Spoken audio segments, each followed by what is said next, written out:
At long last, kickoff is here. These are my SEC Power Rankings entering week 1 of the 2024 college football season. Hello, everyone. I'm Chris Phillips of SEC Unfiltered. Appreciate each and every single one of you tuning in. Make sure you like, subscribe, turn notifications. Check us out via podcast, wherever you get your podcasts. You can also find us across all social media platforms, as well as our website, secunfiltered.com.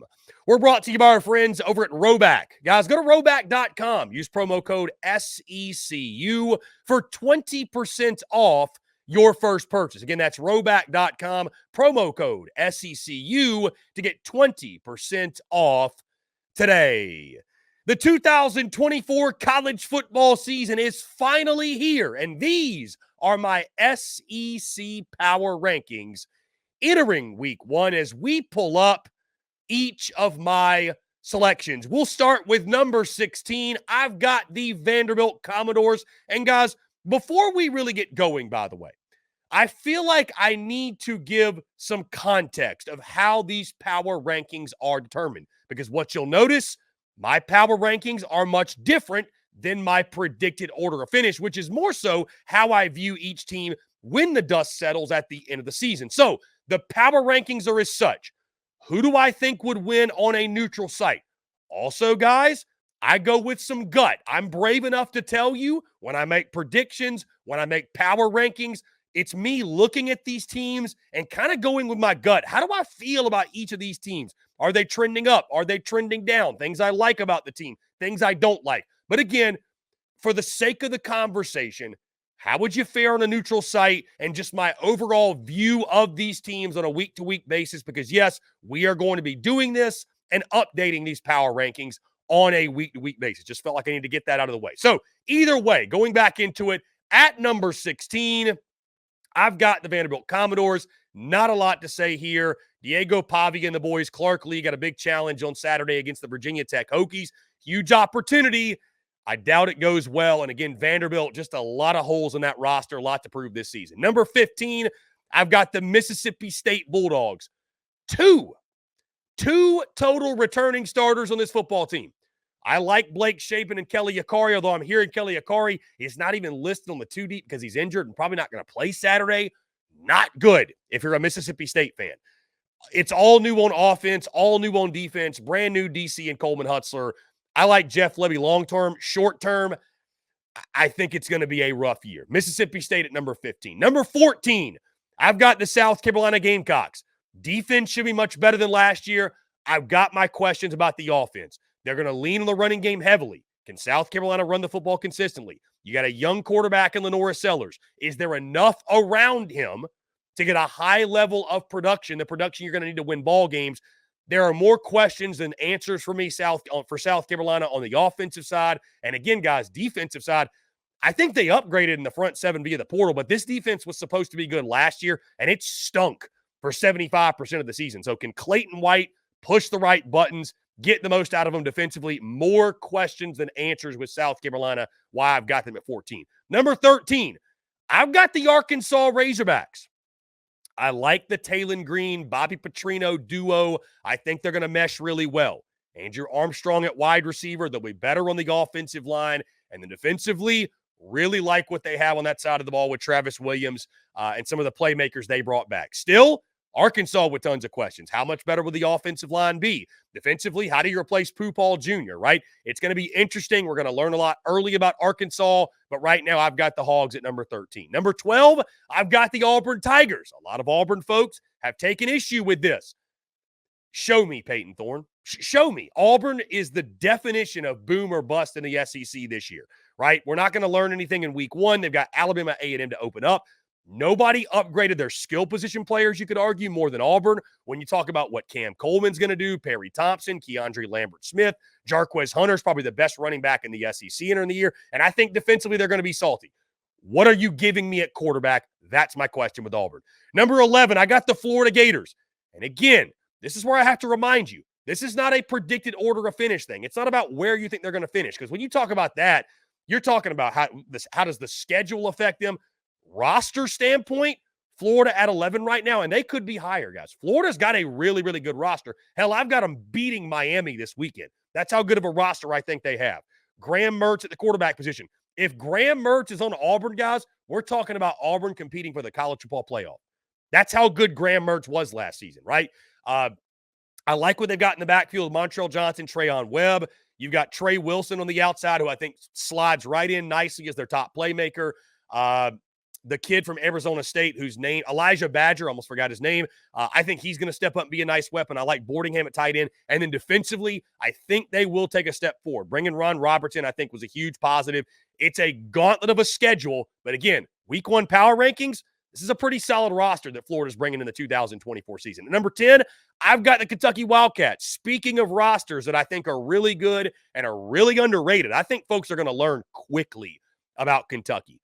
Yes, there's questions at quarterback. What do you get out of Brock Vandagriff? But Barryon Brown, Dane Key at wide receiver, veteran offensive line that I think should be better. I think they've got enough in the running back room. I know Chip Trainum had an injury. It's going to keep him out a few weeks, but I think they've got enough there. Defensively, guys, they're going to be a problem. This is one of the best defenses in the SEC. If you haven't been paying attention, all 3 levels. Deion Walker up front, Jamon Dumas Johnson at linebacker, Maxwell Harrison at corner. They are loaded across the board on defense. Should be one of the best in the conference. I think this is an 8-win Kentucky team. And again, I've got them at 10 going into week 1. Number 9, I've got the Oklahoma Sooners. Oklahoma, kind of another definition. You're going to notice 8 through 12 in these power rankings, boom or bust. I mean, all of these teams could go 6-6 or they could go 9-3, right? Like, I mean, there's a lot of room here, a lot of wiggle room. Right now with Oklahoma, similar to Kentucky, I love the defense. I love what they got on the defensive side. It's a little bit different for Oklahoma, right? If you're used to the Lincoln Riley style of outscoring, they're going to be a defensive football team this year. Offensively, questions on the offensive line, we already know. Jackson Arnold, what is his floor? I know what his ceiling is. What is his floor? Can he rise his floor? We've heard some interesting things out of fall camp about Jackson Arnold, but he's got weapons all around him, right? Nick Anderson, Deion Burks, the Farouk kid, Gavin Sawchuk at running back. If the offensive line comes together, Oklahoma's going to shoot up this list. Right now, I got them at the 9 spot. Number 8, I've got Texas A&M. This feels icky. I'm not going to lie to you guys. This feels icky. I feel like I've got them even too high at number 8, but I'll give credit where credit's due from the standpoint of there's a lot of talent in this roster on both sides of the football. I do think the Mike Elko impact is going to be felt. I've got them dropping this game this weekend in Notre Dame, but I will say, I think with the talent, I like what they have. Connor Wigman, I think, can be one of the top 5 quarterbacks in the SEC as long as he stays healthy. They've got weapons on the outside. Even with the injury to Reuben Owens, I think Le'Veon Moss and some of these other guys in the backfield, I think they're going to be fine at the running back position. So I've got A&M at 8. It feels icky. It feels wrong, but I'm sticking with it. Number 7, I've got the Missouri Tigers. And I actually bumped Mizzou down, guys, from earlier this summer when I had Mizzou, and I believe my top 5 or 6 in the power rankings. The questions for me on defense, as we approach kickoff, the questions for me on defense are becoming more and more prevalent. I want to see what they got on the defensive side. Offensively, they're going to be fine. They're going to be explosive. We know that. Brady Cook back at quarterback. Luther Burden's the best wide receiver in the SEC. Theo Weiss's sidekick's pretty damn good too. How are they splitting carries with Marcus Carroll, Nate Noel? But again, for me defensively, and we're not going to learn anything about Mizzou guys in the first 4 weeks because they play nobody. I mean, absolutely nobody. But again, Mizzou at 7, solid football team. I just want to figure out what they are defensively. At number 6, I got the LSU Tigers. Speaking of somebody, I want to see what they are defensively. Hearing good things out of fall camp about Blake Baker. Same time, we're kind of hearing some iffy things about Garrett Nussmeier.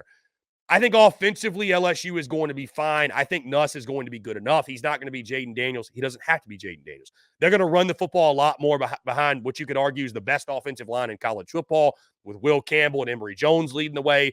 You know, I think Caleb Jackson, they were in the backfield. Big physical runner, like his game. You know, you've got weapons on the outside with Kyron Lacey and CJ Daniels, the Liberty transfer, and some others as well. They got plenty of weapons on offense. It's all about defense. That's what we're looking for against USC in the opener. I think it's going to be a high-scoring game. I think LSU finds a way to win. But I like what LSU's got. If the defense can be top 75 in the country, guys, we're talking about a college football playoff team. Number 5, I've got the Tennessee Volunteers. I am all in on Josh Heupel, Nico Iamaliava, if there were one or two names you thought I'd mispronounce, it wouldn't be Josh Heupel. Either way, love what Josh Heupel and Nico, what they've got with the offense. Dylan Sampson at running back, the offensive line led by Cooper Mays. Wide receiver position, Brew McCoy's back, Squirrel White is back. You've got Chris Brazel from Tulane. Then the defense, guys. The defense is why we're so high on Tennessee. The front seven, led by James Pierce, one of the best front sevens in the SEC.